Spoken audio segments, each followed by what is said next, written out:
deputados nacionais reunidos em sessão plenária aprovam o orçamento da Assembleia Nacional para este ano económico avaliado em mais de 64 mil milhões de dólares. Foi aprovada a resolução que prolonga o mandato da Comissão Eleitoral Nacional apenas com os votos da bancada da AD. Ministro da Defesa e Ordem Interna empossa novos diretores. 87 casos criminais foram registrados na última semana pela Polícia Nacional.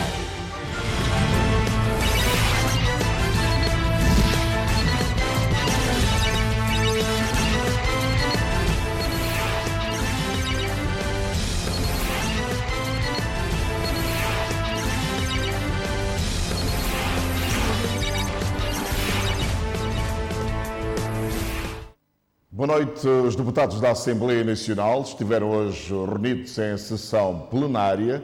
Durante o debate foi aprovado o orçamento da Assembleia Nacional para este ano económico, fixado em mais de 64 mil milhões de dólares.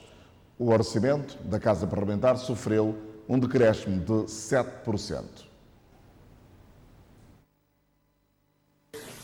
O orçamento da Assembleia Nacional foi aprovado pela maioria.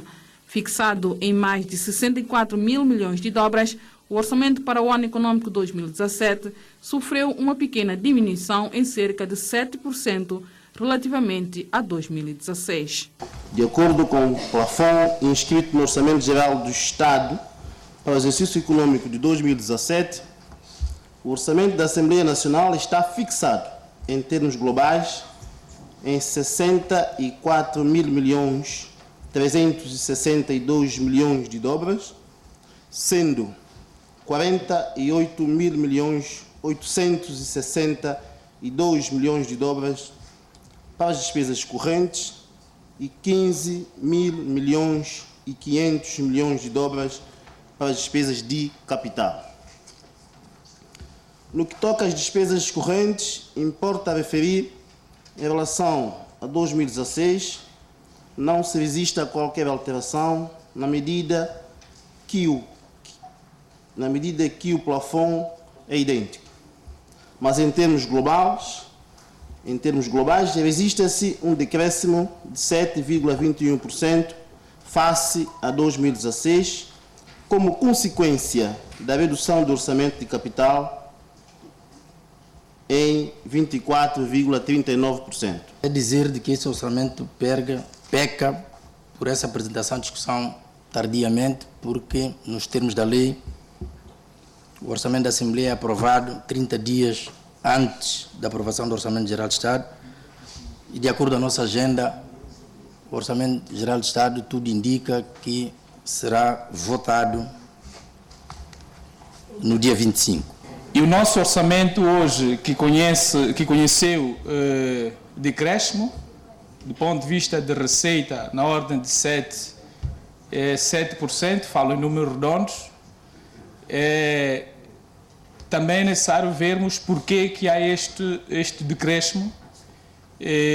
Se calhar sou o Presidente do Conselho de Administração, na sua introdução esqueceu de fazer esse reparo, mas gostaria de sublinhar que esse decréscimo do valor global deve-se também do alinhamento com o Orçamento Geral do Estado, como nós todos estamos subejamente sabidos que houve um decréscimo na ordem de 16% do Orçamento Geral do Estado.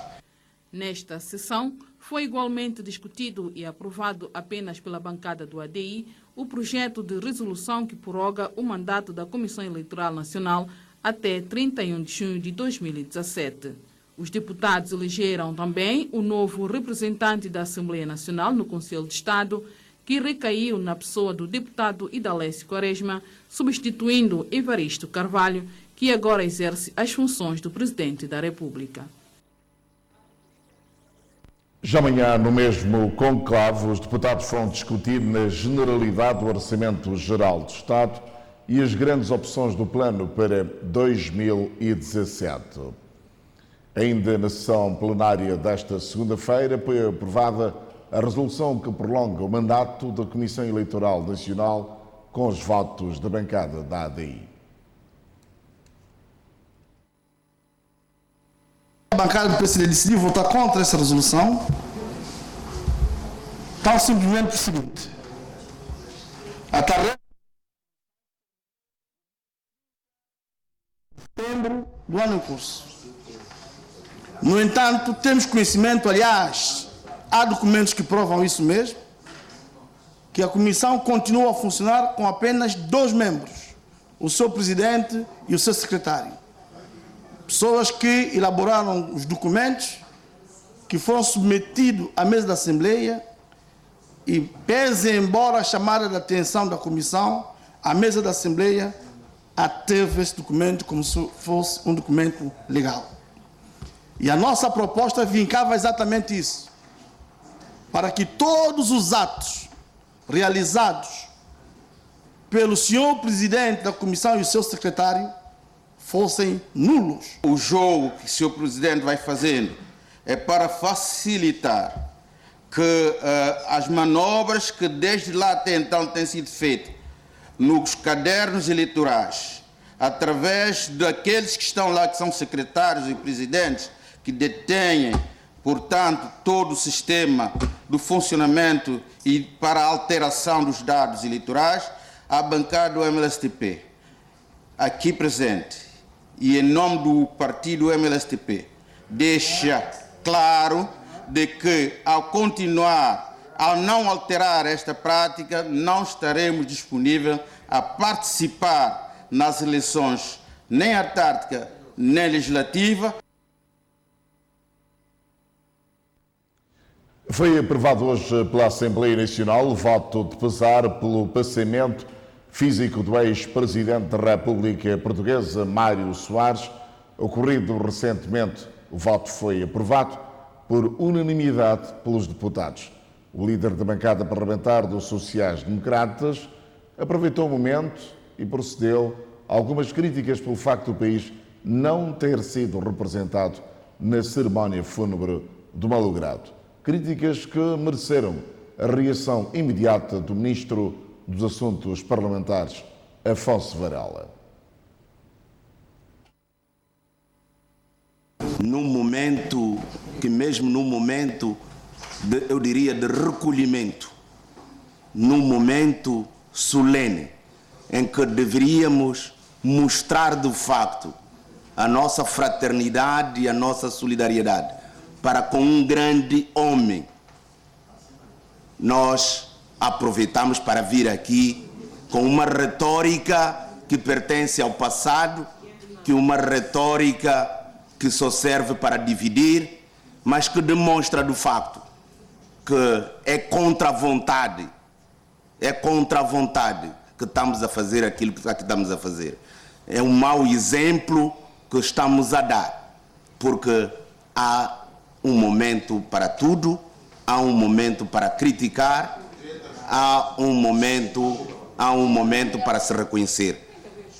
Portanto, este é o momento para nós aprovarmos um voto, eu diria, de respeito, um voto de dignidade, e o período de antes da ordem do dia vai continuar, aparentemente, eu não percebi, e todos os senhores deputados têm. Mas nessa caminhada, senhor deputado, e aqui eu dirijo-me particularmente a si, nessa caminhada, senhor deputado, nós não iremos longe.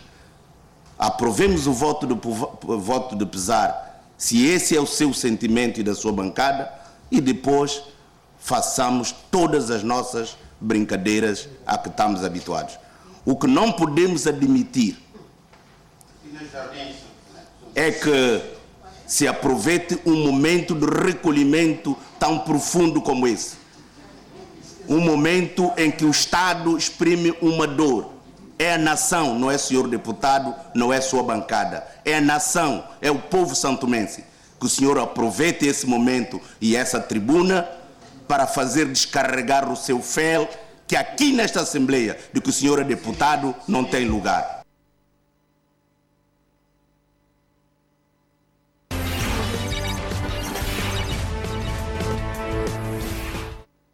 juro pela minha honra.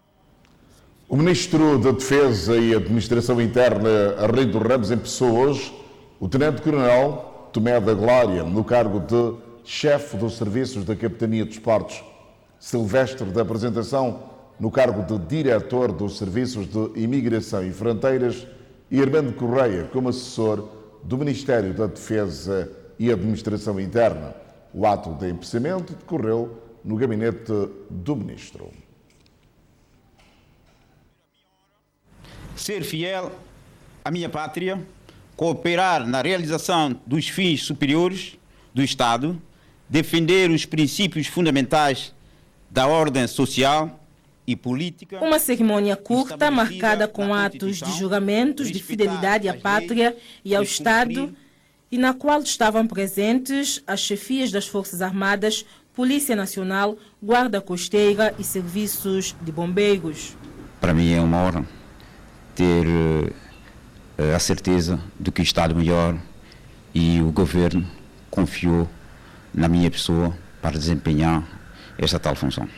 O novo diretor dos Serviços de Imigração e Fronteiras promete trabalhar em conjunto com todos os funcionários sob a sua alçada e em colaboração para resolver vários problemas ligados à área, sendo que um deles é o pedido de nacionalidade de cidadãos estrangeiros, muitos dos quais acabam por ocupar cargos na administração pública reservados a cidadãos nacionais. Estamos a tentar fazer uma revisão à lei, porque a nós parece-nos que algumas coisas não vão bem. Aliás, o mundo está em constante evolução e a lei que temos é verdade que é uma lei evoluída, mas carece sempre de mais atenção e melhores pontos que tenham que ir sempre de encontro à população.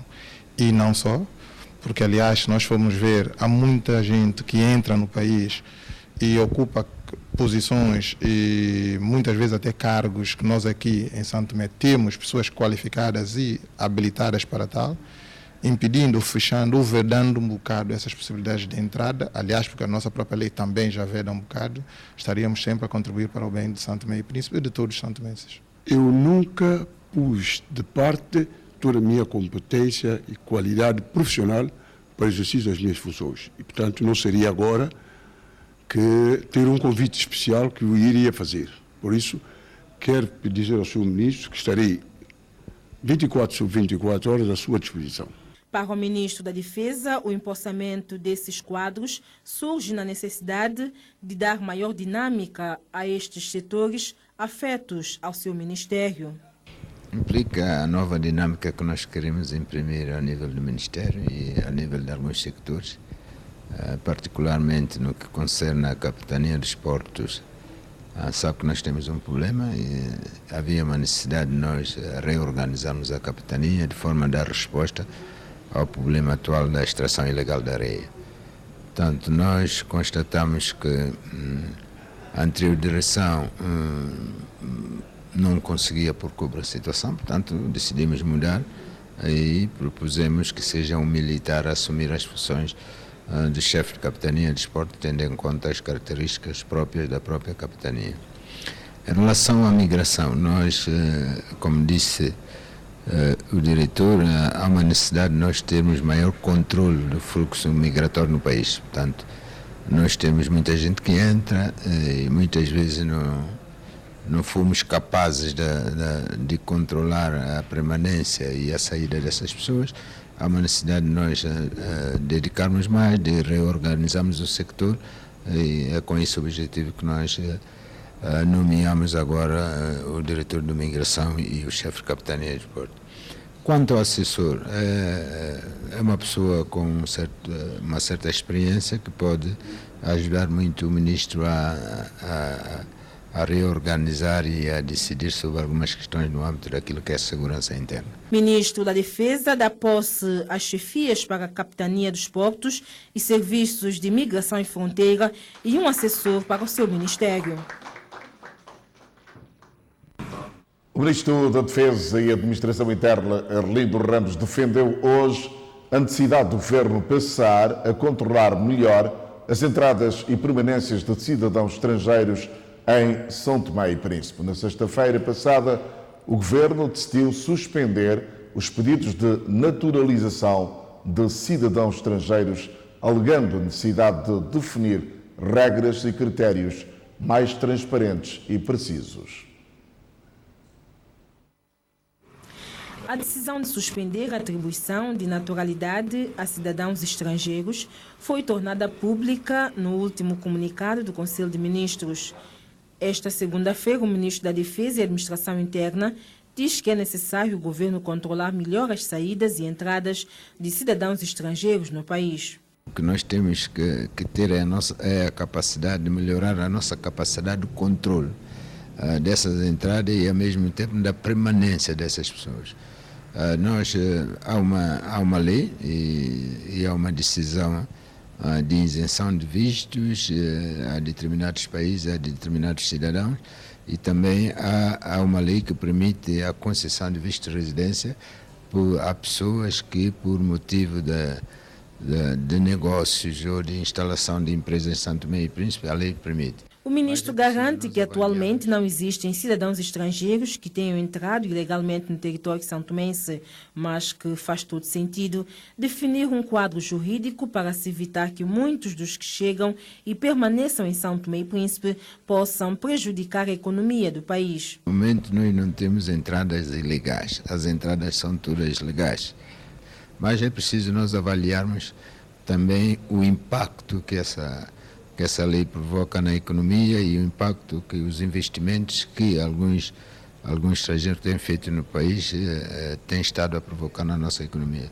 Por isso há uma necessidade de avaliar todo um pacote de situações que permitem-nos ter o maior controle e sabermos aquilo que nós fazemos e sabermos aquilo que o país pretende e aquilo que interessa e o que não interessa ao país. Na entrevista à TVS, Arlindo Ramos referiu que o Executivo vai adotar um conjunto de medidas para travar definitivamente a extração ilegal de areia no país. A reorganização da capitania é o primeiro passo. Portanto, as medidas estão a ser trabalhadas, portanto, brevemente sairá um despacho conjunto assinado pelos 3 ministros, portanto, o Ministro da Defesa e Administração Interna, o Ministro da Infraestrutura, Recursos Naturais e Ambiente e o Ministro das Finanças, Comércio e Economia Azul.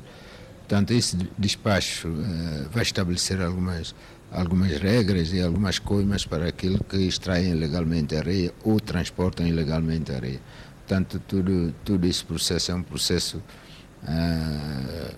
que vai se evoluindo de acordo com a situação que nós temos. Nós sabemos a difícil situação da extração ilegal da areia que existe. Portanto, é por isso que nós convidamos o Tenente-Coronel Tomé da Glória, como militar que é, portanto, como sinal de que realmente nós pretendemos tomar medidas para pôr cobro à situação. O governo propõe definir regras claras na concessão de naturalidade estrangeira e travar definitivamente a extração ilegal da areia. Uma delegação timorense, chefiada pela Ministra das Finanças, Santina Viegas Cardoso, integrando o Vice-Ministro Estatal Tomás Cabral e o Secretário-Geral do G7+, Hélder da Costa, chegará amanhã à tarde ao país. A visita de trabalho de 4 dias desta missão insere-se na delegação do Secretariado do G7+, aos países membros denominada de Cooperação Frágil a Frágil. Durante a permanência no país, a referida delegação terá encontros com entidades, algumas do país, nomeadamente públicas, privadas e com principais parceiros de desenvolvimento. A Ministra das Finanças, Timor-Leste, terá encontros com o titular das Finanças, Comércio e Economia Azul, Américo Ramos. Santina Cardoso vai aproveitar a ocasião para partilhar experiência na gestão das finanças públicas, dos recursos naturais e outras áreas pertinentes do grupo G7+. De realçar que G7+, é uma organização intergovernamental criada em abril de 2010 em Dili, Timor-Leste, e congrega 20 países afetados por crises ou situações de conflito em vias de transição para resiliência. Um dos objetivos é chamar a atenção para os desafios que enfrentam os Estados frágeis, Estados afetados por conflitos, realizando uma advocacia de influência junto à comunidade internacional. Recorde-se que o secretariado do G7+, está sediado em Timor-Leste, atualmente é presidido pelo Ministro das Finanças e Desenvolvimento da Serra Leoa, Mamadou Garbo, e o secretário-geral Hélder da Costa, do Timor-Leste. 87 casos criminais foram registrados. São Tomé e Príncipe ofertou materiais desportivos à Escola Patrício Lumumba. Notícia para acompanhar ainda neste telejornal.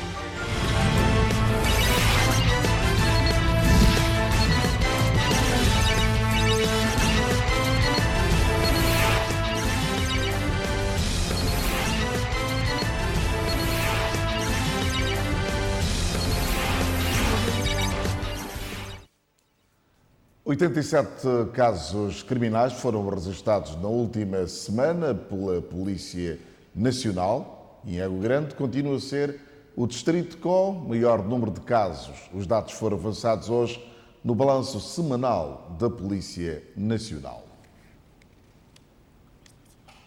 Um total de 87 casos criminais, sendo que menos 2 casos em relação à semana transata.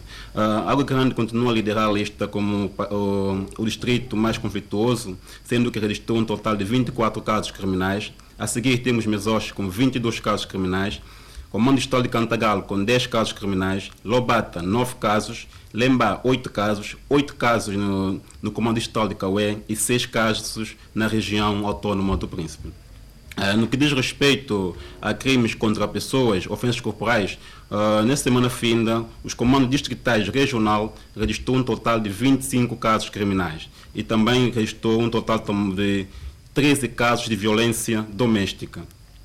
Quanto a crimes contra patrimônio, registrou-se um total de 13 casos de furto e 1 caso de roubo. Como notícia que marcou a semana, temos no dia 18 um caso em que um militar baleou um jovem de 21 anos de idade. E no dia 19 temos o caso na Coceira, na Escola Preparatória Patrício Lumumba. No dia 21 temos um caso de segurança de uma residência que foi esfaqueado por um indivíduo e levou 42 pontos. E também, ainda ontem, no dia 22, houve um caso de roubo onde um senhor que fazia o negócio de venda de recargas, então após recolher o valor da venda, ia dirigindo à sua casa. No entanto, durante o percurso, um indivíduo pediu-lhe boleia, ele parou para dar boleia ao indivíduo e no mesmo momento apareceu um outro indivíduo do mato com cara vedada e fazia transportar consigo uma arma de fogo e pediu-lhe o dinheiro que estava na mala e levou consigo cerca de 18 milhões de dólares. Em relação à segurança rodoviária, dos 18 casos, 4 foram com gravidade. Registrou-se um total de 18 casos de acidente de viação. Desses 18 casos, temos 3 casos de acidente isolado, 11 casos de colisão e 4 casos de acidente por atropelamento. Como a causa desses acidentes, temos excesso de velocidade, a falta de precaução, desrespeito às regras de prioridade, condução sob efeito de álcool, deficiência mecânica e fadiga. E como consequência, temos 4 feridos graves, 16 feridos ligeiros e 28 danos materiais. O Núcleo Solidário de São Tomé e Príncipe ofertou materiais desportivos à Escola Patrício Lumumba e uma cadeira de rodas a um aluno portador de deficiência da mesma escola, um gesto que se enquadra no projeto Futebol nas Escolas. Na presença de colegas, professores e do diretor da Escola Patrício Lumumba, Bruno Semedo recebeu uma cadeira de rodas que vai ajudá-lo na sua locomoção. Uma oferta do Núcleo Solidário de São Tomé e Príncipe, NUST, cuja entrega foi feita pelo seu presidente, Moisés Viegas. Eu posso obrigada por dar ele esse carrinho, porque ele tinha mal de carrinho. E da vinda dele para a escola, qual é a maior dificuldade que ele enfrentava para poder vir para a escola? É quando a chuva cai só. Lá fica com muita lama, não dá para ele ir para a escola. Sempre mais feliz de ter recebido uma cadeira nova. Essa cadeira que teve com ele, não estava às vezes lugar que tem pedra, não vai querer andar. Para além da cadeira de rodas entregue a Bruno, o NUST entregou à direção da Escola de Patrício Lumumba um conjunto de materiais esportivos, um gesto muito acarinhado pelo diretor da referida escola. No quadro de parceria que a escola tem hoje uma nova dinâmica com a NUSTP, então nós, junto à NUSTP, fizemos, digamos, o contato, de forma que o Bruno, como sabe, tem tido algumas dificuldades de locomoção e prontamente foi atendida, e hoje nós estamos fazendo a entrega dessa mesma cadeira, e desde já, mais uma vez, gostaríamos de agradecer o gesto da NUSTP pelo apoio dado, digamos, com a cadeira de roda a esta família. Portanto, é mais uma pessoa que vai poder, felizmente, ter a sua atividade mais ou menos resolvida. O presidente da NUSTP, mais uma missão foi cumprida com esta ação que está dentro das atividades programadas. Nós saímos daqui com a satisfação do dever cumprido. Esta atividade está dentro do nosso projeto, que é o futebol na escola, mas também aproveitamos para atender uma solicitação, né, que saiu mesmo daqui da escola, que é para um menino que precisava de uma cadeira de roda. Saímos daqui com a satisfação do dever cumprido, né? Foi uma atividade, como vocês puderam ver, pequena e curta, mas que teve um grande significado, ou terá um grande significado na vida do menino, que precisava de uma cadeira melhor. E eu costumo dizer que se todos nós fizermos um pouco, provavelmente conseguiremos fazer muita coisa. E digo ainda muito mais, nós não temos muito, mas nós somos muito. Nós começamos agora o ano 2017 e nós já temos algumas escolas agendadas, nomeadamente a Escola de Batepá, que é uma escola que nós devíamos começar a nossa atividade em 2017, por ser a minha escola também, a escola onde eu comecei a estudar quando estava no primário. Mas atendendo essa solicitação que nós tivemos aqui na escola de Patrício Lumumba, nós adicionamos o útil agradável e demos o pontapé da saída para a nossa atividade em 2017 aqui na escola de Patrício Lumumba. De realçar que o NUSTP é uma associação sem fins lucrativos e existe há 2 anos. Novo presidente da Gâmbia acusa antecessor de ter saqueado cofres públicos.